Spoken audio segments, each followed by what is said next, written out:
Assalamualaikum warahmatullahi wabarakatuh. Semoga kita tetap dalam lindungan Allah Subhanahu wa taala. Sebelum materi ini kita lanjut, kita membaca suratul Fatihah. Al-Fatihah. A'udzu billahi minasyaitonir rajim. Bismillahirrahmanirrahim. Alhamdulillahi rabbil alamin.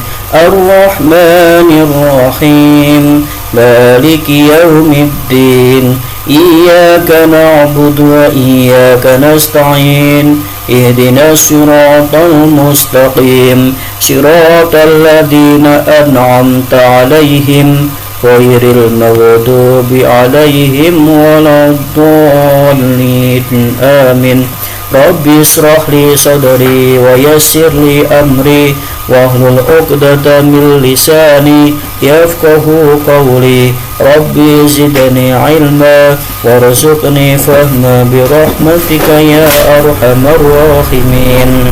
Oke, untuk selanjutnya mari kita pelajari bersama materi bab 3. Silakan kalian login terlebih dahulu di earning kalian masing-masing. Setelah login, langsung kalian klik menu materi ya. Kemudian kita cari materi bab 3 ini dengan cara klik parameter pencarian, kemudian centang pendidikan agama Islam ya. Kemudian klik filter ya. Di sini langsung muncul pertemuan 7 bab 3 Al-Quran sebagai pedoman hidup.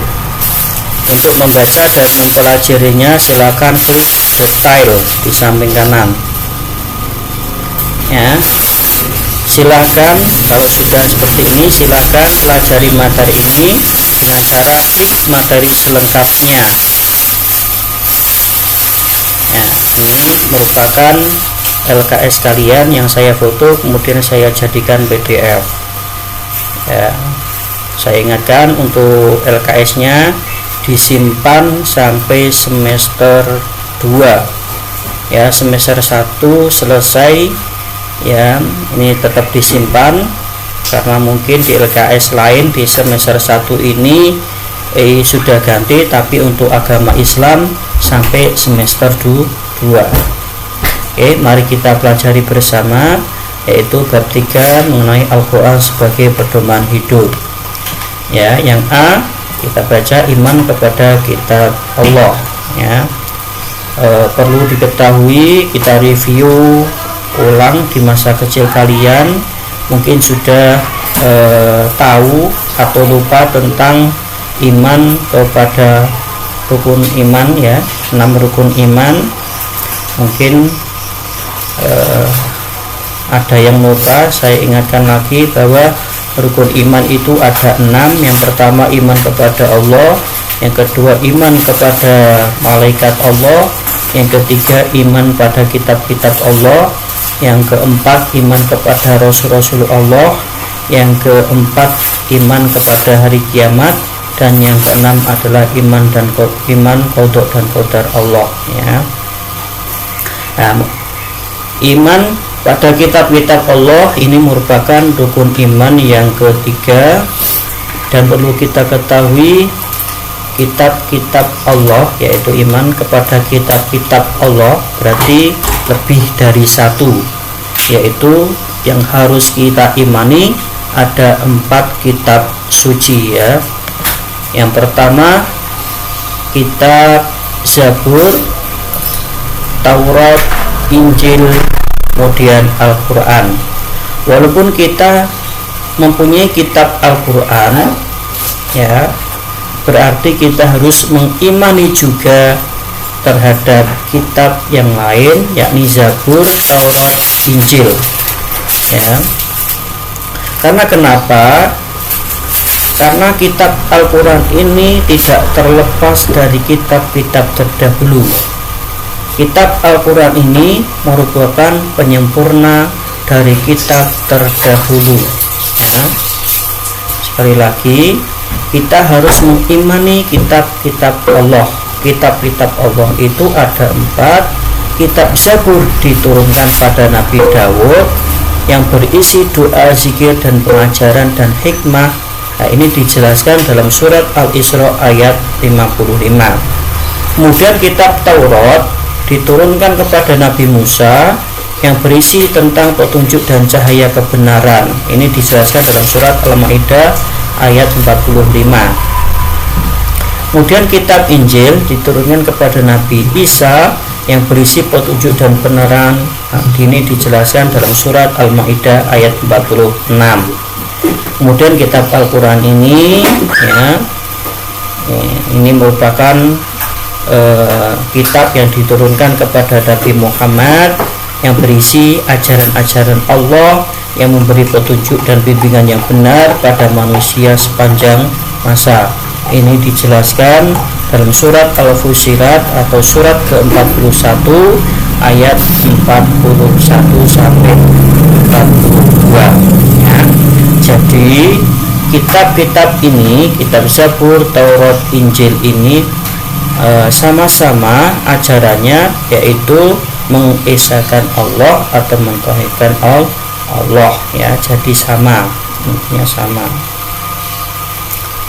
Kemudian kita mempelajari tentang perbedaan kitab dan suhuf, ya. Suhuf, kitab dan suhuf ini merupakan bagian atau kitab-kitab terlebih dahulu. Kitab ini lebih lengkap, lebih sempurna isinya daripada suhuf. Intinya suhuf ini lembaran atau wahyu Allah yang masih berupa lembaran. Kitab ini sudah berupa buku. Kalau kita mendengar cerita Nabi Muhammad bahwasanya Al-Quran itu diturunkan berangsur-angsur, itu juga merupakan ada bagian-bagian, ya. Ada yang masih di pelepah kurma, ada yang masih di berupa batu, ya, di batu tulisannya, ya. Kemudian ada yang di kulit, ya, di kulit pohon, ya. Ini dijadikan satu, ya, kemudian dikumpulkan, ditulis jadi satu, kemudian menjadi kitab Al-Quran, ya. Kalau mendengar sejarahnya kitab Al-Quran terlebih dahulu itu merupakan lembaran yang terpisah, ya. Nah, untuk suhuf ini, ya, wahyu Allah yang disampaikan kepada Rasul tapi masih berupa lembaran-lembaran yang terpisah.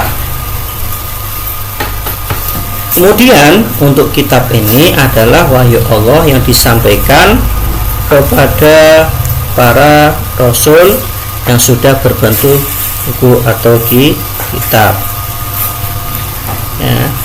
Untuk suhuf ini, ya, sangat simpel. Ini disebutkan di dalam Al-Quran yang dimiliki Nabi Musa dan Nabi Ibrahim, yang disebutkan dalam surat Al-A'la surat ke-87 ayat 18 sampai 19.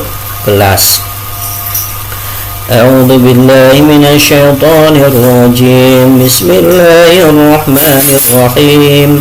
Inna hadza lafis suhufil ula suhufi Ibrahim wa Musa alaihissalam. Sesungguhnya ini terdapat dalam kitab-kitab terdahulu, yaitu suhuf-suhuf atau kitab-kitab yang diturunkan pada Nabi Ibrahim dan Nabi Musa, ya. Itu mungkin yang perlu diketahui untuk dipelajari hari ini. Kemudian kitab-kitab Allah dan penerimanya. Kita lanjut pertemuan selanjutnya. Kurang lebihnya mohon maaf. Assalamualaikum warahmatullahi wabarakatuh.